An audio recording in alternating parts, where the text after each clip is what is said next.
ne nous fait point partie d'ici. Comment serait-il donc certain de trouver grâce à tes yeux si nous sommes loin de toi, moi et ton peuple? Ô Seigneur, n'es-tu pas quand tu veux que nous marchions, que nous devons marcher? N'es-tu pas quand où tu veux que nous allions, que nous devons partir? Que pouvons-nous faire ou dire sans toi, Père, et sans ton soutien et le soutien de ton Esprit Saint? Tu as dit en Jean 15, verset 5, que je suis le cep et vous êtes les sarments.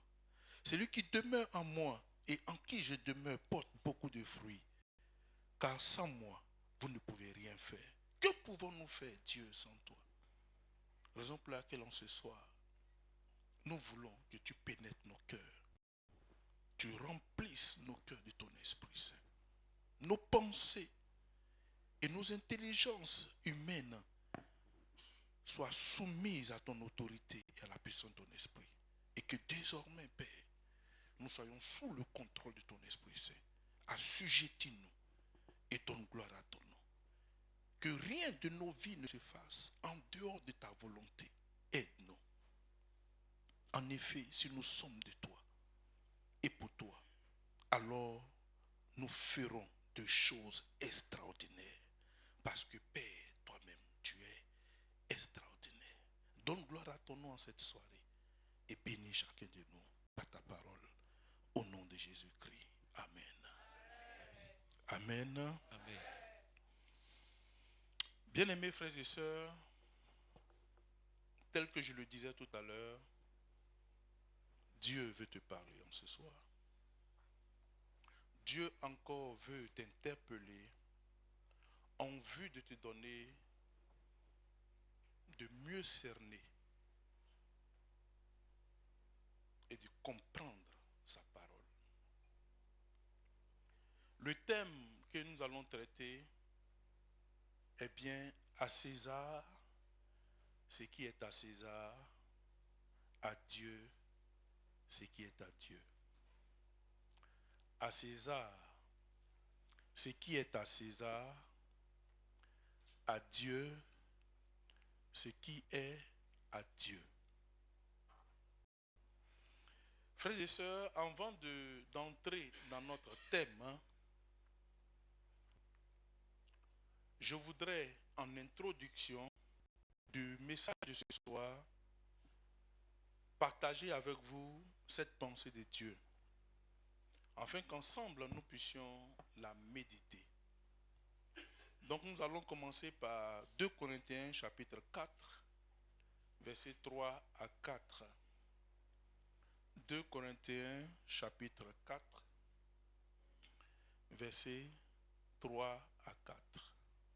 Si notre évangile est voilé, Si notre évangile est encore voilé, il est voilé pour ceux qui périssent. si notre évangile, si la parole de Dieu, si l'évangile de Jésus-Christ est encore voilé, bien sûr, il est voilé pour ceux qui périssent. Autrement dit, si tu es dans l'église et que tu ne comprends rien de l'évangile, la parole de Dieu te dit que tu es du groupe de ceux qui périssent. Et pour ma part, je crois que si tu es en ce lieu, tu ne fais pas partie de ce groupe-là.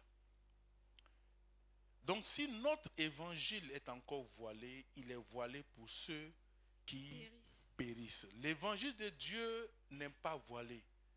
L'évangile de Dieu est accessible et su de tous, du moins de tous ceux qui l'ont reçu.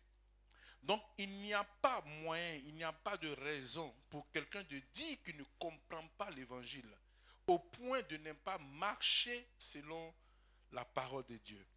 Donc si l'évangile que nous annonçons est encore voilé, bien entendu, il est voilé pour ceux-là qui périssent. Continuons.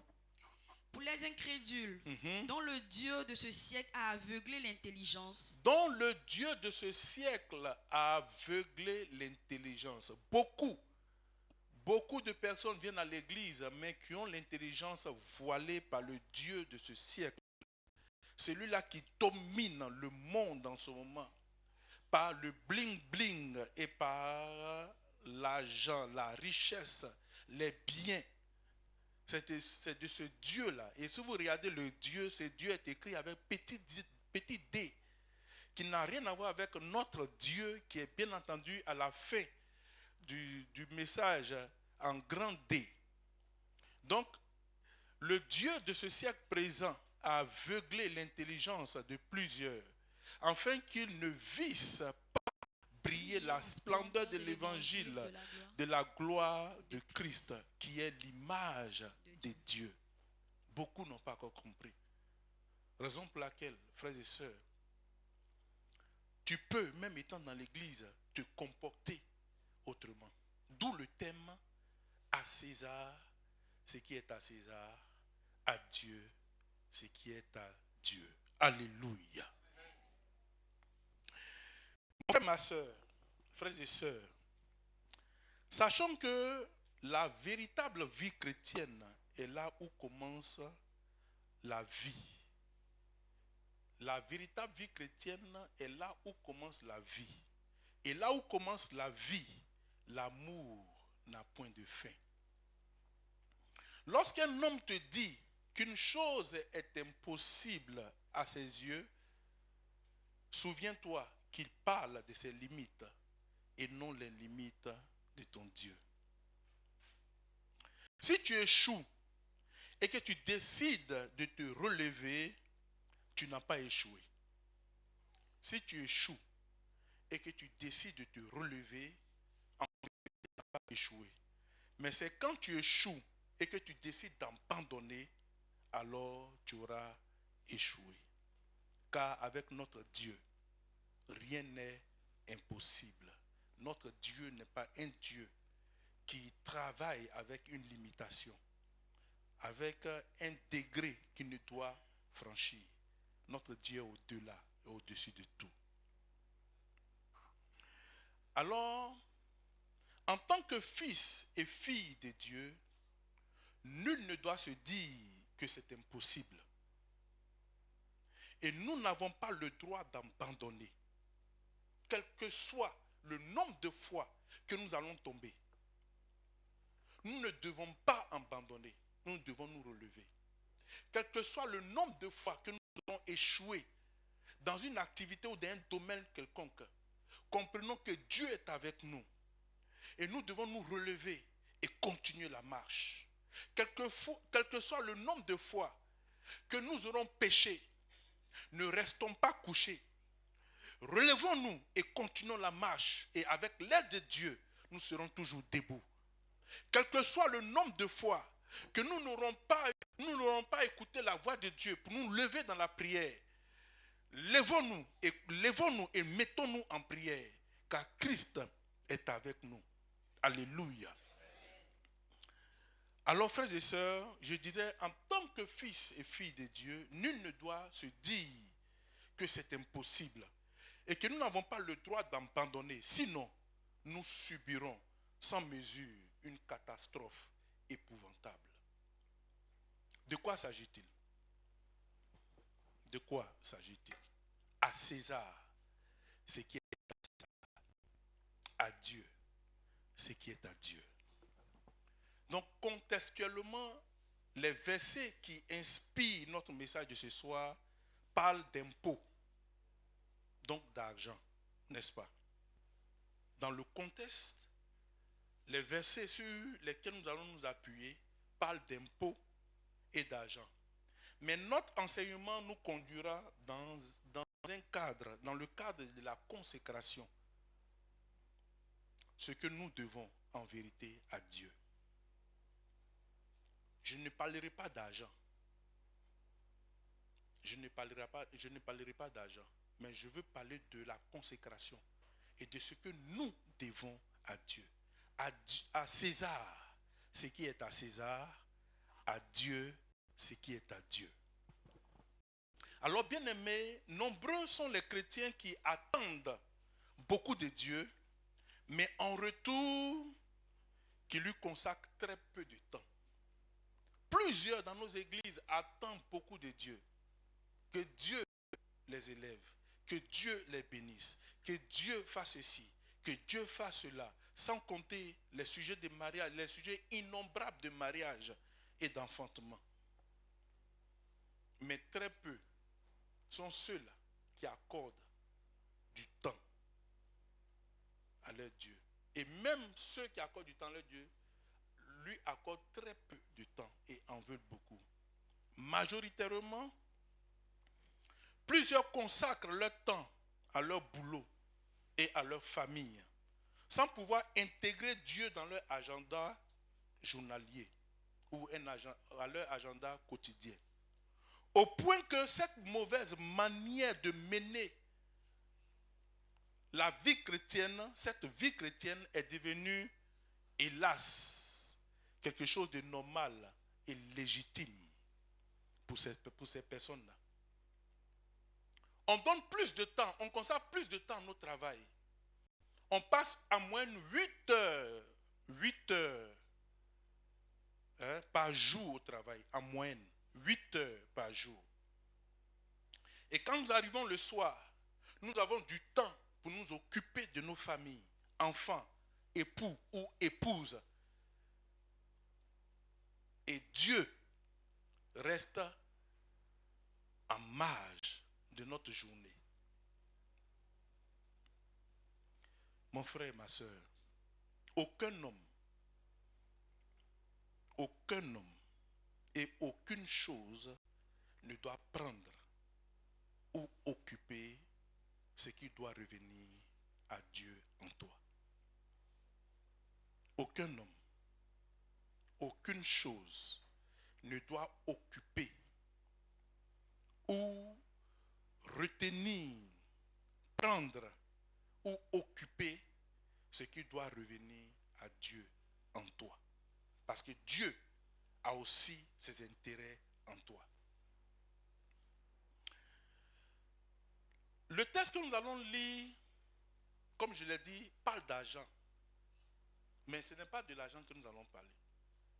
Nous allons nous appuyer sur ce texte-là pour nous donner de comprendre autre chose en dehors de l'argent. Alors lisons Matthieu chapitre 22, 15 à 21. Matthieu chapitre 22, 15 à 21. Alors les pharisiens allaient se consulter sur les moyens de surprendre Jésus par ses propres paroles. Ils envoyaient auprès de lui leurs disciples avec les Hérodiens et dirent: Maître, nous savons que tu es vrai et que tu enseignes la voie de Dieu selon la vérité, sans t'inquiéter de personne, car tu ne regardes pas à l'apparence des hommes. Dis-nous donc ce qu'il t'ensemble. Est-il permis ou non de payer le tribut à César? Jésus, connaissant leur méchanceté, répondit: Pourquoi me tentez-vous, hypocrite? Montrez-moi la monnaie avec laquelle on paie le tribut. Il lui présenta un denier. Un denier. Il lui demanda: De qui sont ces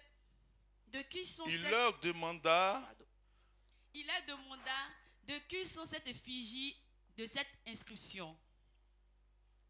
De César, lui répondit-il. Alors il leur dit: Rendez donc à César ce qui est à César et à Dieu ce qui est à Dieu. Amen.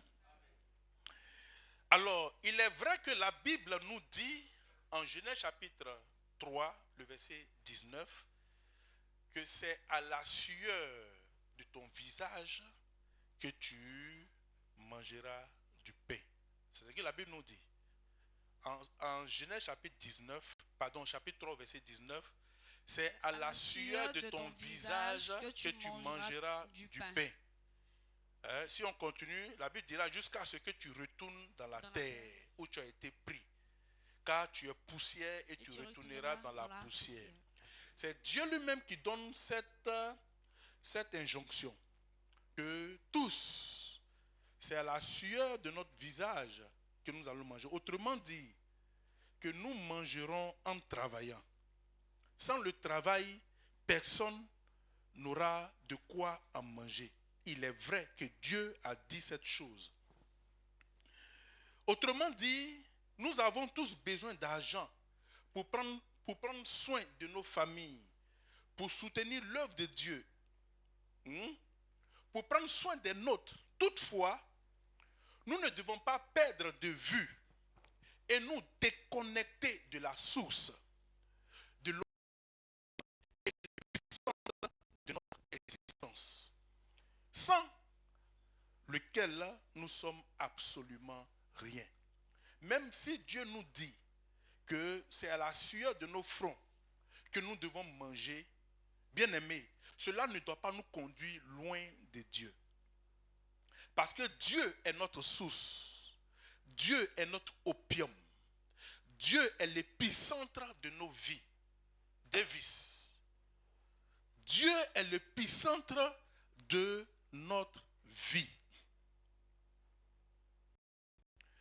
Un téléphone, quelle que soit sa beauté, quelle que soit sa qualité, quelle que soit sa marque, tu vas beau l'utiliser, à un moment donné, tu auras besoin d'une source électrique pour charger la batterie. Notre source, la source d'un téléphone pour recharger sa batterie, c'est l'électricité. C'est la prise dans la maison. Même si tu as le câble et qu'il n'y a pas d'électricité, tu ne peux pas le charger. Donc c'est à la prise que tu vas recharger. Donc le portable, quelle que soit sa beauté, sa marque, sa qualité, son montant, son prix, je pourrais dire, aura toujours besoin d'une source électrique pour qu'il soit utilisé. Donc quel que soit ce que tu peux avoir, quel que soit le boulot que tu as, quel que soit ta qualification, quel que soit ton grade, quel que soit le niveau social que tu as, sans Dieu, tu n'es rien. À un moment donné, ce niveau-là aura une limite. Et tu comprendras que il faut te ressourcer. Lorsque la situation sera confuse, lorsque tu seras face à des difficultés, ton seul recours sera Dieu. Donc, frères et sœurs, il ne faille pas que, quoique la Bible ait dit que c'est la sueur de nos fronts que nous mangerons, cela ne doit pas nous éloigner de Dieu. Le travail ne doit pas occuper la place de Dieu dans ton cœur. Le travail ne doit pas prendre la place de Dieu dans ton programme. Tu ne peux pas faire un programme de la journée, travailler pendant 8 heures, pendant 10 heures pour certains, pendant 12 heures pour d'autres. Et quand tu rentres, tu n'as qu'un objectif, c'est de t'assurer que ta famille va bien. Et que vous mangez, vous prenez le repas du soir et après quoi, chacun dort. Où est Dieu dans tout ça? Où est Dieu? Où est Dieu?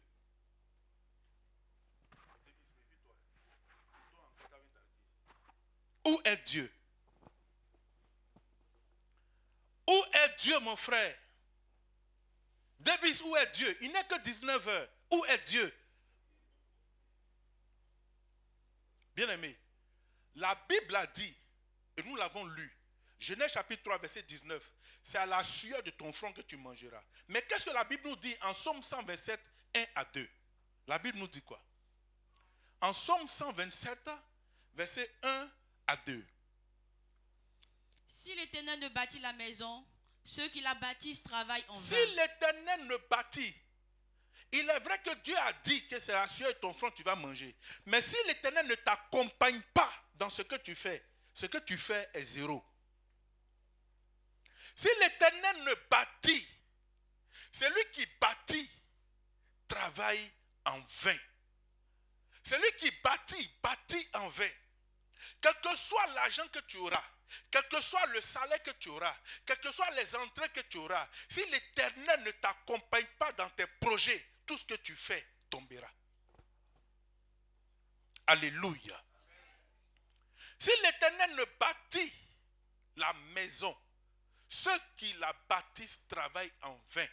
Si l'Éternel ne garde la ville, celui qui la garde veille en vain. Au verset 2. En vain, levez-vous matin, vous couchez-vous tard, et mangez-vous le pain de douleur. Il en donne autant à ses bien-aimés pendant leur sommeil. Waouh! En vain, tu te lèves tôt, tu cours, tu cherches. Et tu reviens te coucher très tard dans la nuit. Mais Dieu te dit, si tu ne l'as pas avec toi, ce que tu fais est zéro. Ça sera du pain de douleur. Tu vas te fatiguer en vain. Mais lui, Dieu, tous ceux qui le mettent au centre de leurs activités, même quand ils seront endormis, il dit, il leur donnera pendant leur sommeil. Et quels sont ceux-là?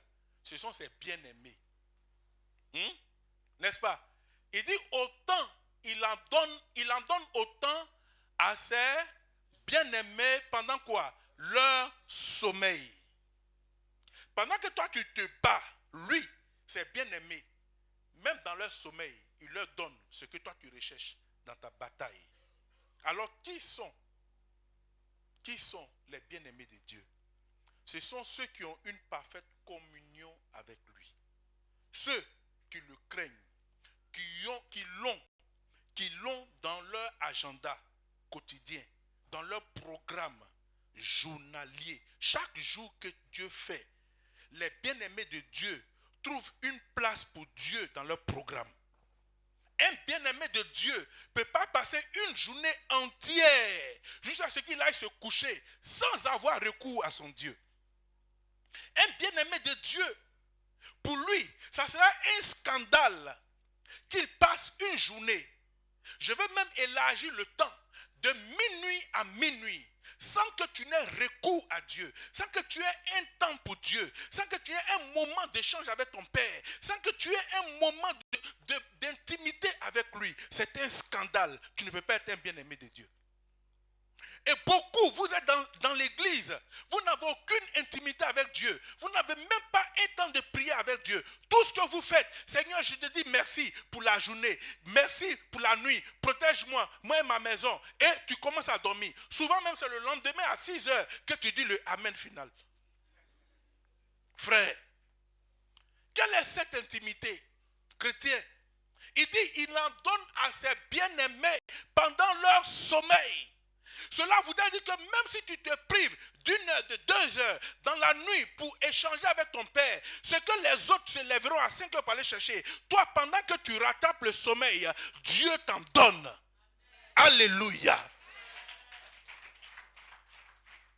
Jusqu'à quand allons-nous comprendre, frère? Jusqu'à quand allons-nous comprendre qu'il nous faut un temps aussi pour Dieu? Dieu a besoin que nous lui consacrons un moment. Frère, nous avons du temps pour nos patrons. Nous avons du temps pour nos enfants. Nous avons du temps pour nos maris. Nous avons du temps pour nos épouses. Nous avons du temps pour nos familles. Mais nous n'avons pas de temps pour Dieu.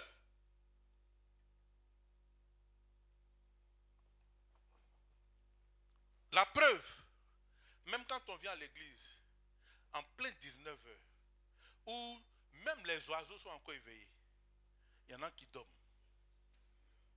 Il y en a qui trouvent un moyen pour dormir, là, pour dormir. Mais au travail, tu ne dors pas. Tu n'as pas d'intimité avec Dieu. Tu ne peux pas être un bien-aimé de Dieu. Un bien-aimé, c'est celui-là qui veille quand il s'agit de son Dieu. Alléluia. Est-ce que je parle à quelqu'un ce soir? Chrétiens, lèvons-nous. Ce n'est pas normal que tu te fasses appeler chrétien et que tu n'aimes pas une intimité avec ton Dieu. C'est un scandale. C'est affreux. Frère, c'est un scandale. Ceux-là même ceux à qui nous disons qu'ils n'ont pas le vrai Dieu, regardez, ils ont 5 heures. En fait, ils prient 5 fois dans la journée. Ils veillent à ce que leurs 5 fois de prière, 5 séances de prière soient respectées. Ils veillent à cela, quelles que soient leurs occupations. Même le conducteur du car, en pleine autoroute, même en pleine forêt, quand il est l'heure, il gare le car. Il ne demande même pas l'avis des passagers. Il garde le car, il met son tapis ou sa natte. Vous savez? Et il fait sa prière. Il adore son Dieu. Et quand il finit, il remonte, il continue sa route. Mais nous, chrétiens, qui parmi nous, entre midi et 2, à sa pause, peut s'enfermer pour parler à son Dieu? Personne. sauf quelques rares personnes. Qui parmi nous, entre midi et 2, peut mettre ses écouteurs et peut adorer son Dieu dans son bureau? Ne serait-ce que lui accorder 30 minutes de son temps de pause.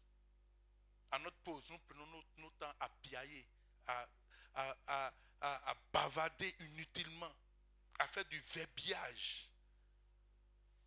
Et nous n'avons pas le temps.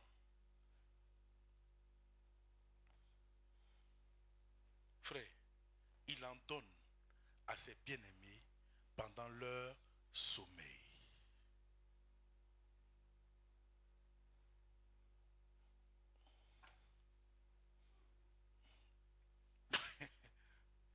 Il en donne à ses bien-aimés pendant leur sommeil. Chrétiens, nous ne prions pas, frère. Nous n'avons aucune vie de prière. Et ça fait pitié. Les chrétiens n'aiment pas prier. Au point où prier est devenu un fardeau, une corvée. Prier est devenu quelque chose de trop lourd. Ne pas prier, à force de ne pas prier, à force de ne pas avoir une intimité avec Dieu, c'est devenu quelque chose de normal. On vient, on mange, on dort, c'est normal. Dieu prendra soin de nous. Même les oiseaux s'ils lèvent le matin, ils consacrent un temps à leur Dieu. Mais toi, le chrétien, tu dors jusqu'à ce que le soleil se lève. Et quand tu te rends compte que c'est l'heure d'aller travailler, tu te précipites pour aller te laver, prendre ton bain, faire ce que tu as fait et tu prends la route et tu t'en vas. Où est Dieu? Où est Dieu dans ta journée? Alors qu'il nous dit au commencement Dieu. La Bible nous dit en Genèse chapitre 1er au verset 1er, au commencement Dieu. En Genèse il dit au commencement Dieu. En Apocalypse il dit il est le commencement et la fin. Il s'appelle l'alpha et l'oméga. Au commencement Dieu. Avant que le monde ne soit créé, Dieu était là. Avec qui sors-tu? Qui mets-tu devant? Au commencement, qui est au commencement de ta journée? Qui est l'auteur? À qui te confies-tu? Au commencement, Dieu. Tout commencement doit avoir Dieu devant. Dieu, mets-toi devant. Moïse a dit, tant que tu ne marches pas. Alléluia. Moïse a dit, tant que tu ne marches pas, nous ne bougeons pas. Tant que tu ne te mets pas devant, nous ne marcherons pas. Nous voulons t'avoir au commencement, en avant. Dans le désert, tant que la nuée ne bougeait pas, le peuple ne pouvait pas bouger. Mais nous, le matin, nous nous levons, nous comptons sur nous-mêmes. Le matin, nous nous levons, nous comptons sur nous-mêmes. Sans Dieu. Nous passons une journée entière sans Dieu. Nous venons, nous dormons sans Dieu. Nous passons une nuit entière sans Dieu. Et ça devient une spirale. Nous sommes dedans. Nous sommes dedans. Et pendant que nous tournons ainsi, le diable travaille. Il nous éloigne à mesure de Dieu. Il commence à dissiper l'amour de la prière. Il commence à dissiper l'amour de la prière, l'amour de la méditation de nous. Il commence à prendre la place de Dieu par les réseaux sociaux, par la télévision, par les films, par les commérages, par les affairages. Et j'en passe. Tout ce qui est âge. Commérage, affairage, congossage, tout. On est dedans. Alléluia. Bien-aimés, quels sont les bien-aimés de Dieu? De qui Dieu prend-il soin? Il a dit en Matthieu le chapitre 22 au verset 37 à 38. Qu'est-ce qu'il dit? Jésus lui répondit, tu aimeras le Seigneur ton Dieu de tout ton cœur, de toute ton âme et de toute ta pensée, frère. Voilà ceux qui sont qualifiés de bien-aimés de Dieu. qu'il faut aimer Dieu de tout ton cœur, de toute ton âme, de toute ta force, de toute ta pensée. Quand tu aimes Dieu de tout ton cœur, de toute ton âme et de toute ta pensée, tu ne peux passer une journée entière sans lui consacrer un temps. Un temps. S'il m'arrivait de poser la question à quelques-uns parmi vous, depuis le lundi, qui est-ce qui a passé du temps dans la méditation? Je n'aurais pas 10 doigts. Au point que même les femmes ont institué un temps d'échange, un temps de méditation sur la plateforme. Combien y participent? Combien? Combien? On n'a pas le temps pour Dieu. Mais on veut que Dieu fasse de grandes choses pour nous. À César, ce qui est à César. À Dieu, ce qui est à Dieu. César, c'est ton patron. César, c'est ton travail. À ton patron, ce qui doit lui revenir, c'est normal. Mais aussi à Dieu, ce qui doit revenir à Dieu.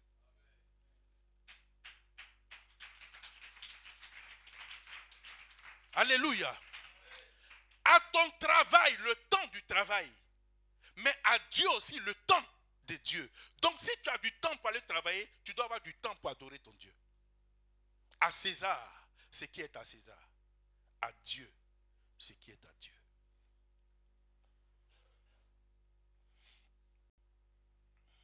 Frères et sœurs,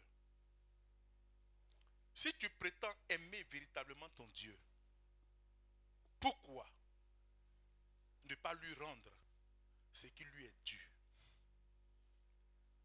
Si nous prétendons aimer Dieu, véritablement Dieu, pourquoi ne pas lui rendre? Pourquoi ne devons pas nous lui rendre ce qui lui est dû? Dieu nous a enseigné et Dieu nous a témoigné de son amour en donnant son Fils à la croix. Et toi, en retour, que lui donnes-tu? Dieu nous a témoigné son amour. Dieu n'a pas que dit « je vous aime ». Par l'amour pour nous, il a donné son Fils. Lui-même, il s'est fait chair. En la personne de Jésus-Christ, il a payé le prix à la croix pour que toi et moi soyons sauvés. En retour, toi, qu'est-ce que tu lui donnes? En retour, que lui donnes-tu? Tu consacres ton temps, ta force, ton savoir, ton énergie, ta santé, ton boulot, à ton boulot. Tu consacres ta force, ton énergie, ta vie, ta santé, ton intelligence et la sagesse que Dieu a mis en toi à ton boulot ou à ton patron avant de recevoir une rémunération mensuelle, n'est-ce pas? Pour que tu sois payé, il faut que tu travailles. Mais Dieu, pour que lui puisse t'aimer, il n'a pas demandé que tu lui donnes quelque chose. Il s'est d'abord sacrifié pour toi. Dites-moi, qui va travailler et reçoit son salaire avant de travailler? Comme aujourd'hui, c'est la tendance dans les loyers, payer avant de consommer. Qui perçoit d'abord son salaire avant de travailler? Tu dois travailler d'abord avant d'être payé, n'est-ce pas? Mais Dieu, lui, il a payé le prix avant que toi tu l'aimes. Tu ne l'as pas aimé avant qu'il ne paye le prix. Il a payé le prix avant que toi tu naisses et qu'un jour tu prétendes l'aimer.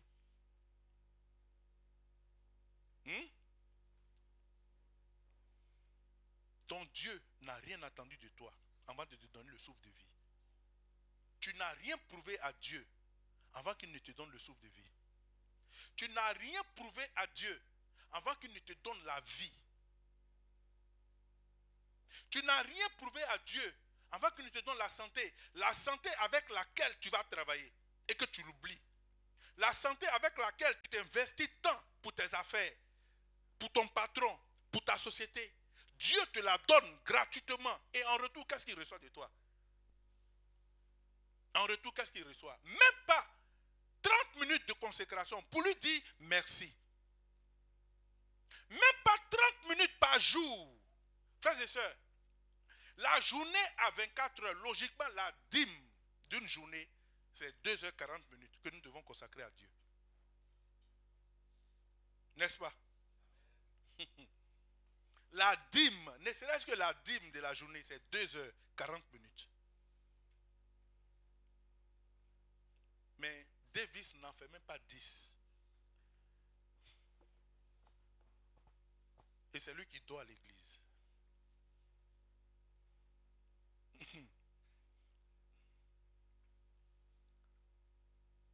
Dieu te donne l'intelligence, il te donne la force, il te donne la sagesse. Toi, tu les prends, tu les mets au service d'un homme, au service de ton boulot, au service de ton activité. Mais lui, Dieu, qu'est-ce qu'il gagne dedans? Rien. Il ne te demande pas d'aller payer le prix aussi à la croix. Il ne te demande pas de te dépouiller de tout ce que tu gagnes pour lui. Mais il attend l'adoration. Frère, l'une des choses que Dieu ne peut pas faire, ne sait pas faire, c'est de s'adorer lui-même. Dieu ne peut pas s'adorer lui-même. C'est pour cela qu'autour de lui, il y a les 24 vieillards, il y a les anges qui l'adorent. Si Dieu s'adore lui-même, il se fait orgueilleux. Or, en lui, il n'y a point d'orgueil. Donc, il faut que des hommes l'adorent. Et au ciel, c'est ce que nous allons faire. Mais si tu n'apprends pas à l'adorer ici-bas, ce n'est pas dans le ciel que tu vas le faire, frère. Alléluia. Est-ce que Dieu parle à quelqu'un ce soir? Gloire à Jésus. Non, mon travail. Non, mon travail. Je n'arrive pas. Non, je descends ta frère. Si Dieu ne te donne pas le souffle de vie et la santé, tu fais quoi? Beaucoup sont aujourd'hui sur les lits d'hôpitaux. Pourtant, ils travaillent. Ils n'ont plus la santé. Mais sans eux, le travail continue. Beaucoup sont logés désormais dans les casiers des différentes morgues. Mais ils sont remplacés. Ils attendent le jour de la levée de leur corps pour valider le prochain qui va le remplacer. On va lui donner le CDD. Pour l'instant, il est en stage. On veut se rassurer que tu es vraiment mort. À la levée de corps, quand on voit que vraiment tu es dans le cercueil, on donne instruction à la DRH ou au DRH. Bon, mets-le en CDD. L'individu, il est vraiment mort. Tu seras remplacé. Parce que personne n'est éternel. Personne n'est indispensable. Trouve du temps pour ton Dieu. Quelle que soit la quantité de boulot que tu as, mets dans ton agenda, impose-toi ces choses. Trouve du temps pour adorer ton Dieu. Dans la nuit, quelle que soit ta fatigue, trouve du temps pour te lever. Ne serait-ce que même 30 minutes dans la présence de Dieu, rien que pour l'adorer. N'allons pas toujours dans la présence de Dieu pour lui demander. Adorons-le, célébrons-le, disons-lui ce qu'il est pour nous. Ça réjouit son cœur.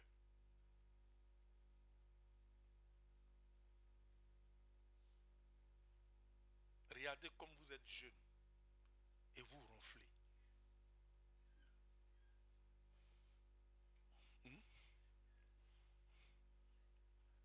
Vous-même, vous savez.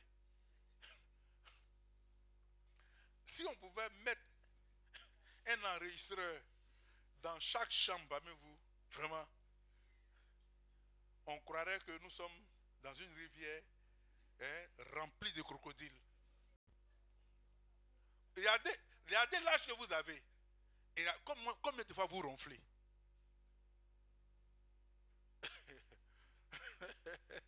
Et ça dépend d'un son. Ah oui, il y a des sons. Il y a des sons. C'est dû à quoi? À la fatigue. À la fatigue. Au poids du travail. Quand tous nous sommes fatigués, il n'y a pas de raison de ne pas ronfler. Et quand on ronfle, c'est sans mesure. C'est jusqu'à 6 heures. Non-stop. Que Dieu nous aide. Oh mon frère.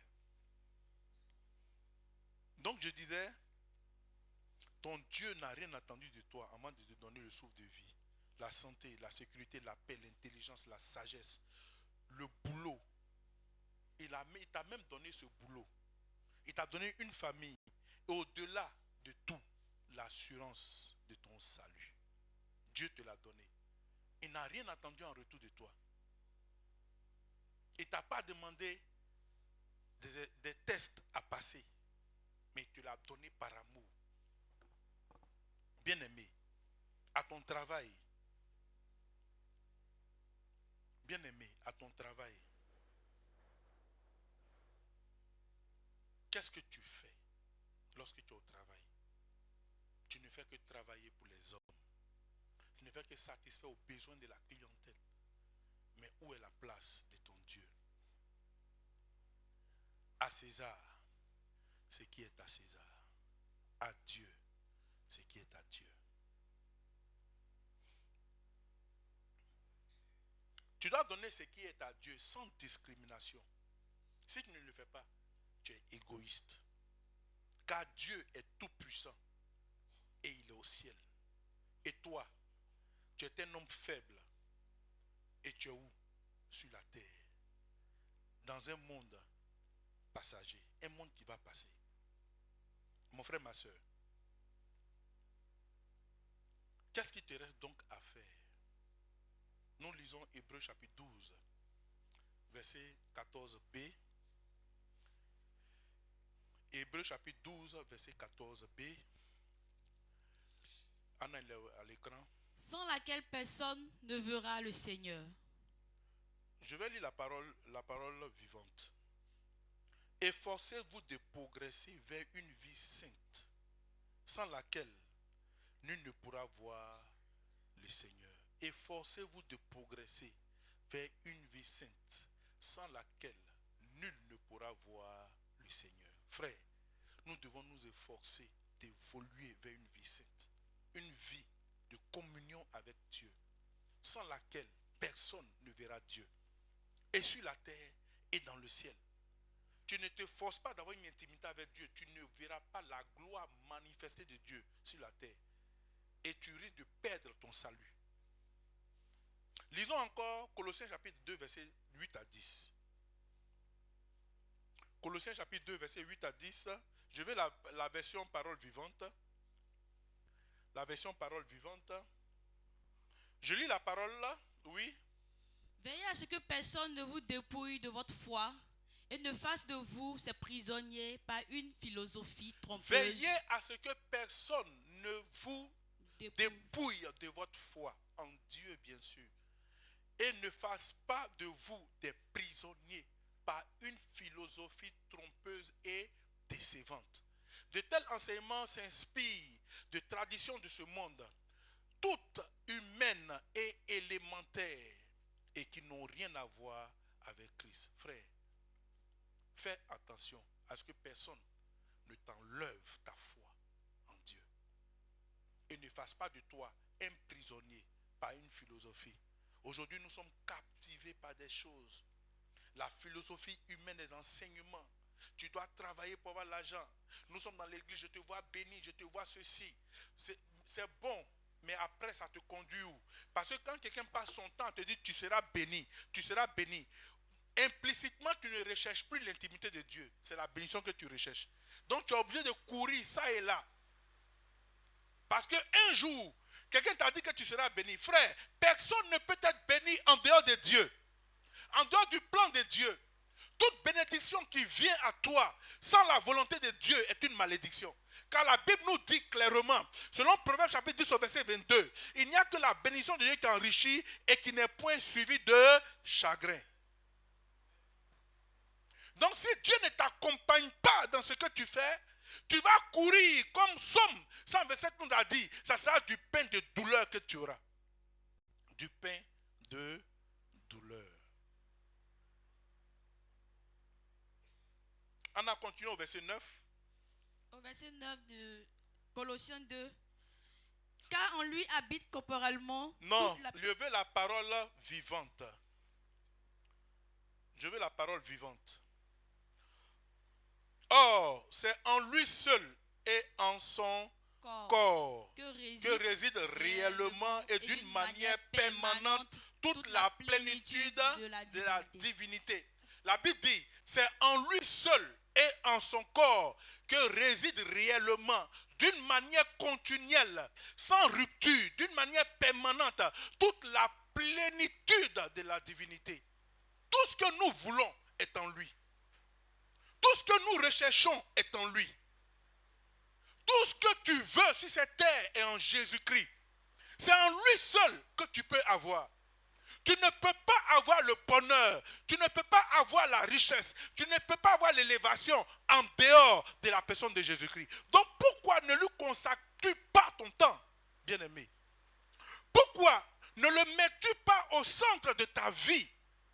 Pourquoi n'as-tu pas besoin de plus de lui? Oui, plus de lui, frère.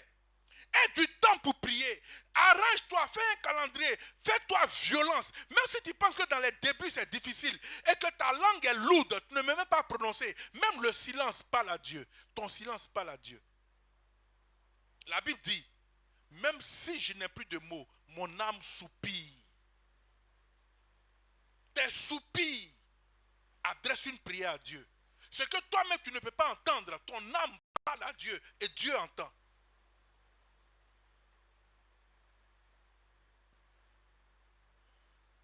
Continuons. Verset 10. Dans la communion avec lui, vous participez, vous aussi, à cette plénitude. Et vous atteindrez votre plein épanouissement, car il est le chef de toute souveraineté et de toute puissance. Il est le chef de tout. Mon frère, ma soeur, à attendre pareille vérité de la part de notre Dieu, on a fini, hein? À attendre pareille vérité de la part de notre Dieu, il nous faut tout de suite et sans délai prendre une résolution et comprendre. Tout à l'heure, nous avons lu en Jean chapitre 8, verset 32, avant que certaines personnes arrivent, on va reprendre pour eux. Jean chapitre 8, verset 32, parole vivante. Jean chapitre 8, verset 32, parole vivante. Vous comprendrez la vérité et la vérité fera de vous des hommes libres. Vous comprendrez la vérité et la vérité fera de vous des hommes libres. Tout à l'heure, je disais à ceux qui étaient là, dans la version Louis II, c'est mis, vous connaîtrez. Connaître et comprendre font deux choses différentes. Sont deux choses différentes. Tu peux connaître sans comprendre. Tu peux connaître quelqu'un sans le comprendre. Tu peux connaître quelqu'un sans le cerner. Tu peux entendre parler de Jésus-Christ sans pouvoir le comprendre. Et la Bible nous dit, selon la parole vivante, que vous comprendrez. Il nous faut comprendre. L'heure est venue où chacun de nous devrons comprendre la vérité, afin que la vérité fasse de nous des hommes libres. Aussi longtemps que nous ne comprendrons pas et que nous aurons seulement la connaissance sans comprendre, bien aimés, nous resterons tels que nous sommes. Prier sera difficile. Il te faut comprendre. Alléluia. Lisons Jean chapitre 15, verset 4 à 5. Jean chapitre 15, verset 4 à 5. Demeurez en moi et je demeurerai en vous. Comme le sarment ne peut de lui-même porter du fruit s'il ne demeure attaché au cep. Frère, comment peux-tu multiplier tes affaires si tu n'es pas attaché à Dieu? Comment peux-tu prospérer dans tes activités si tu n'es pas attaché à Dieu? Comment peux-tu avoir du succès dans ce que tu fais si tu n'es pas attaché à Dieu? Et la Bible nous dit, selon Josué 1, selon Josué chapitre 1 au verset 8, il a dit quoi? Que ce livre de la loi ne s'éloigne point de ta bouche, médite-le jour et nuit pour agir fidèlement selon ce qui est écrit, car c'est alors que tu auras le succès. Que ce livre de la loi ne s'éloigne point de ta bouche. Médite-le jour et nuit. On n'a pas dit de temps en temps. La Bible n'a pas dit de temps en temps. La Bible dit médite-le jour et nuit pour agir fidèlement selon ce qui est écrit. Car c'est alors que tu auras le succès.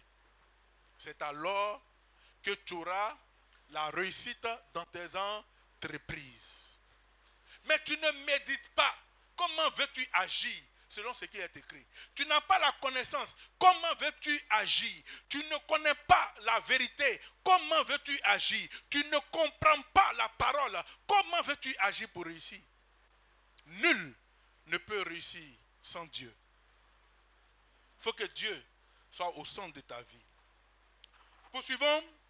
Jean chapitre 15, verset 4 à 7. Demeurez en moi et je demeurerai en vous. Oui. Comme le samon ne peut de lui-même porter du fruit s'il ne demeure attaché au cep. Tu ne peux pas porter du fruit si tu n'es pas attaché à Dieu, frère. N'attends pas seulement les programmes de l'église où nous allons prier. Logiquement, ce soir, nous avons prévu de prier. Mais Dieu a changé les choses. Dieu veut nous donner de comprendre que n'attends pas seulement les temps de prière de l'église pour venir prier. Aie un programme de prière chez toi. Établis-toi un programme de prière. Frère, prier dans la nuit ne tue pas. Prier dans la nuit ne tue pas. Quand tu vas commencer, ça va certainement te fatiguer. Mais au bout de quelques semaines, tu seras rodé. Au point que prier dans la nuit te fera du bien. Tu te sentiras bien quand tu iras au travail. Même s'il faut avoir la migraine, je t'encourage à prier. Dieu sera avec toi. Mais il y en a qui ont peur de prier parce que le matin, ils auront sommeil. Il y en a qui, mais écoutez-moi, frère. Si Dieu ne t'accompagne pas, tu fais quoi? Je préfère prier dans la nuit, avoir sommeil dans la journée, et au moins être sûr que Dieu est avec moi, que de partir comme une pintade, à de se promener qu'une voiture m'écrase. Évariste, tu es avec moi? Apparemment, c'est un club. Alléluia. Il dit, je suis le cep, vous êtes les sarments. Celui qui demeure en moi. Comment demeures-tu en Dieu? Comment? Tu n'as pas la source pour te communiquer l'électricité. Tu n'as pas la prise pour brancher ton portable. Comment ton portable peut être alimenté? Comment voudrais-tu l'utiliser si la batterie est déchargée? Frère, nous sommes comme des portables. À un moment donné, nos batteries se déchargent. Nous avons besoin d'aller nous ressourcer. Nous avons besoin d'aller nous connecter à la source qui est Jésus-Christ pour nous communiquer sa serve. Alléluia. Comment pouvons-nous rester pendant longtemps? Avez-vous déjà vu une branche se déconnecter du tronc et résister longtemps? Elle finit par sécher. Elle finit par sécher. Parce que tu n'es pas connecté. La bonne manière pour nous de nous connecter, c'est par la prière. Ce n'est pas seulement en venant à l'église. Venir à l'église est une bonne chose. Mais et toi-même, ta vie de prière, c'est quoi? Donc en dehors de l'église, c'est fini. Nous étions ici quand le corona sévissait.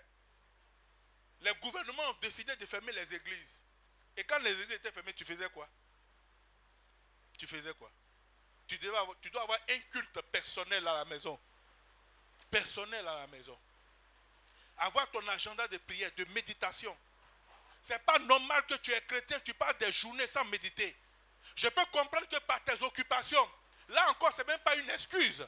Parce que la Bible nous dit, médite la parole jour et nuit. Mais moi je dis, je peux comprendre qu'une journée tu ne médites pas. Mais 2, 3, 4, ce n'est pas possible. Ce n'est pas possible. Rien ne vaut l'amour de Dieu, même pas ton travail. Rien ne vaut l'amour de Dieu, même pas ton époux. Rien ne vaut l'amour de Dieu, même pas ton enfant. Rien ne vaut l'amour de Dieu, même pas l'argent que tu recherches. Absolument rien. Il est temps que nous puissions nous lever, frère, avoir une communion avec Dieu. C'est ce qui a fait que dans l'église primitive, l'église était forte. Dieu se manifestait. Mais aujourd'hui, regardez, nous pouvons être 1000, 2000, 500, 400, 300, 200 et 800, je ne sais, dans les églises. Mais combien de personnes ont la flamme? Combien de personnes ont la flamme? Pensez-vous que 2 braises de feu peuvent cuire une sauce? Dites-moi. 2 braises de feu dans un lot de charbon peuvent-elles cuire une sauce? Non. Il faut que tout le lot de charbon soit embrasé. Il faut que l'église soit embrasée par l'Esprit de Dieu, par la flamme de prière, afin que la gloire de Dieu descende et que des miracles, des prodiges s'opèrent. Mais pendant que deux personnes seulement ont la flamme et que tout le monde est dans les ténèbres, comment voulez-vous que Dieu se manifeste? La preuve, pendant même qu'on prêche, il y en a qui dorment. Où est Dieu? Où est Dieu? Davis, où est Dieu? Dis-moi. Évariste en costume, avec la fraîcheur dans le dos, il ronfle. Où est Dieu? Où est Dieu? Anna, continuons. Je suis le cep, Oui. vous êtes les sarments. Celui qui demeure en moi et en qui je demeure porte beaucoup de fruits. Car sans moi, vous ne pouvez rien faire. C'est clair. Tu es en Dieu, Dieu est en toi. Tu vas produire, frère. C'est ce que les chrétiens n'ont pas encore compris. C'est pour cela que j'ai insisté sur le verset de Jean 8, 32, la version parole vivante. Il dit celui qui comprendra, pas celui qui connaîtra. Si tu comprends ce que Dieu te dit, tu vas porter beaucoup de fruits. On va te dire, tu connais le verset, oui, je connais. Vous connaîtrez la vérité vous affranchira. Tu connais, mais ce que tu as compris. Tu connais ce que tu as compris. Le verset phare des chrétiens, Jean 3, 16. Dieu a tant aimé le monde qu'il a donné son Fils unique, afin que quiconque croit à lui ne périsse point, qu'il ait la vie éternelle. Oui, tu connais, mais c'est ce que tu as compris.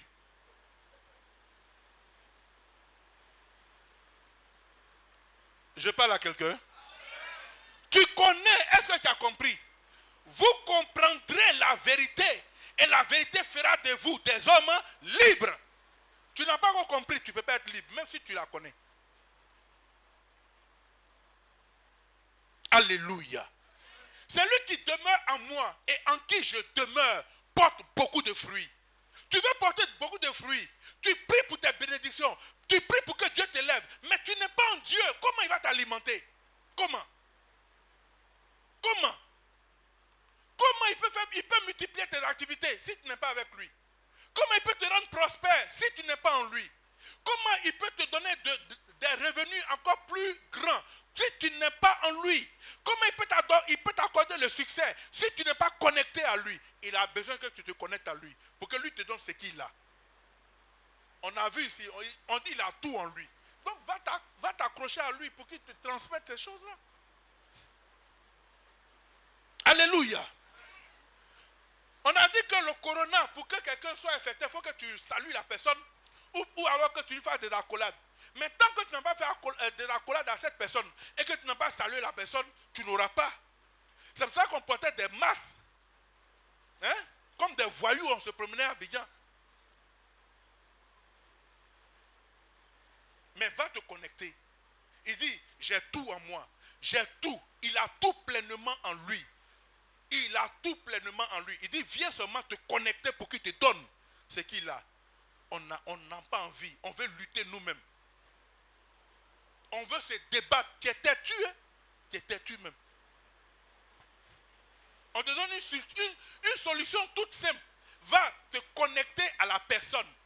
Pour que la personne te communique ce qu'elle a en elle. La richesse, la gloire, l'élévation. Elle te dit qu'elle a tout en elle. Viens seulement te connecter à elle pour qu'elle te donne. Toi, tu es loin, tu as train de te débattre. Et tu dis, je connais, et vous connaîtrez la vérité. Tu ne connais pas. Tu n'as pas compris. Tu n'as rien compris. Finissons, verset 7. Verset 6. Si quelqu'un ne demeure pas en moi, il est jeté dehors, comme le sarment, et il sèche. Puis on ramasse les sarments, on les jette au feu, eux ils brûlent. Si vous demeurez en moi et que mes paroles demeurent en vous, demandez ce que vous voudrez, cela vous sera accordé. C'est pas facile ça. C'est pas facile ça. Hein? Répondez-moi, c'est pas facile ça. Il dit, si vous demeurez en moi que je demeure en vous, demandez tout ce que vous voulez. Il n'a même pas limité. Tout ce que tu veux, il va te donner. Tu n'arrives pas à recevoir parce que tu n'es pas connecté. Tu ne reçois pas parce que tu n'es pas connecté, bien-aimé. La connexion ne passe pas. Tu n'es pas connecté au réseau. qui doit te faire du bien. Connecte-toi. Connecte-toi. Proverbe chapitre 10, verset 22, semeur. Proverbe chapitre 10, verset 22, version semeur. Dans la version semeur, c'est mis quoi? C'est la bénédiction de l'Éternel qui enrichit, et toute la peine qu'on te donne n'y ajoute rien. Anna, tu es fatiguée? Lis bien. C'est la bénédiction de l'Éternel qui enrichit, et toute la peine qu'on se donne n'y ajoute rien. C'est la bénédiction de l'Éternel qui enrichit, et toute la peine qu'on se donne n'y ajoute rien. Quelqu'un a compris? Il n'y a que la bénédiction de Dieu qui peut nous enrichir. Sinon, tout ce qu'on fait à côté, tout ce qu'on fait en se débattant n'apporte rien. Absolument rien. On va lire la version français courant du même proverbe chapitre 10. Vous allez comprendre ce que français courant nous dit. Français courant, proverbe chapitre 10, verset 22. Seule la bénédiction du Seigneur donne la prospérité. Seule la bénédiction du Seigneur donne la prospérité. D'où proverbe 127. Il en donne à ses bien-aimés pendant le sommeil. Et toi qui cours sans lui, c'est en vain que tu te débats. Seule la bénédiction, ce que Dieu aura dit sur ta vie, ce que Dieu aura prononcé, la bénédiction, ce n'est pas l'argent qu'on reçoit, mais la bénédiction, c'est la parole que Dieu relâche sur ta vie. Bien dit. La bénédiction. Ce qu'il dit de bien sur ta vie, seule celle-là qui te donnera de prospérer. Les efforts de l'homme n'y ajoutent rien. Débat-toi comme tu veux, tu n'auras rien, frère. Et vous aurez remarqué, tous ceux qui jouent au jeu du hasard, qu'ils aient 10 millions aujourd'hui, ça finit. Ils ne font rien de bon avec. Tous ceux qui jouent PMU, ils ont tous les calculs des chevaux. Il y en a même qui sont devenus experts même. C'est qu'ils sont là et puis ils calculent, ils donnent les numéros. Mais ils sont toujours en train de marcher en sandales. Regardez tous les brouteurs, qu'est-ce qu'ils deviennent? Qu'ils achètent une voiture aujourd'hui, le temps viendra, ils vont vendre. Ils achètent une voiture à 20 millions, ils vont la vendre à 1 million. Ils deviennent, ou alors ils vont mourir dans la même voiture. Ils ne font rien, leur vie ne change pas. Si on te dit un brouteur a acheté une maison aujourd'hui, un an après aller demander, la maison il a revendue. Il n'y a pas de bénédiction dedans. Il n'y a que Dieu seul qui puisse dire et que la chose puisse rester éternellement. C'est pour ça qu'il a dit que la terre soit, et puis depuis des siècles, nous sommes encore sur la terre. Alors frères et sœurs, nous allons conclure. Bien aimés, quelle est donc la leçon ou le message que nous devons retenir en ce soir? 1 Corinthiens chapitre 3, verset 23. 1 Corinthiens chapitre 3, verset 23. Tout est à vous. Et vous êtes à Christ. Et Christ est à Dieu. Oh, c'est fort ça. Tout est à vous. Il dit tout est à nous. Pourquoi? Parce que nous sommes à Christ. Et si nous sommes à Christ, Christ aussi est à Dieu. Donc Dieu qui est le créateur de toutes choses, a Christ avec lui. Et nous sommes branchés à Christ. Donc par Christ, nous recevons tout de Dieu. Jérôme, tu as compris? Tout est à nous. Dieu a créé tout pour nous. Et nous sommes à Christ. Et Christ est à Dieu. Donc Christ est connecté à Dieu. Christ devient l'intermédiaire entre nous et Dieu pour que Dieu nous communique nos bénédictions. Simplement. Donc un homme pareil, pourquoi ne même pas le mettre à la place de ton mari? Tu viens du travail, tu allais, Mariam, tonton a mangé. Mariam, oh Mariam, tonton, faites vite. Et quand tonton a fini de manger, vous allez dormir. Vous allez dormir. Et puis à un moment donné, la nuit, tu vois que tonton est en train de chercher quelque chose dans l'obscurité. Mais écoutez, levez-vous, priez. Priez. Quand tonton cherche, dis tonton, allons prier. Tonton, ça. Mais pour prier, tu as sommeil. Tonton.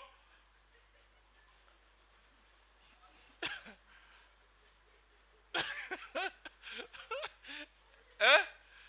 Pour ça, là, tonton ne dort pas. Tant que tonton n'a pas atteint le but, tonton est éveillé. Restez éveillé. Car vous ne savez pas le moment. Tonton est en éveil. Jusqu'à ce qu'il obtienne le résultat. En ce moment-là, quand il a obtenu, mais tonton passe la vitesse. Prions. Tout est à vous. Et vous êtes à Christ. Christ est à Dieu. 1 Corinthiens chapitre 4, verset 1 à 2, avant-dernier verset. Du reste, ce qu'on demande des dispensations. 1 Corinthiens chapitre 4, verset 1 à 2.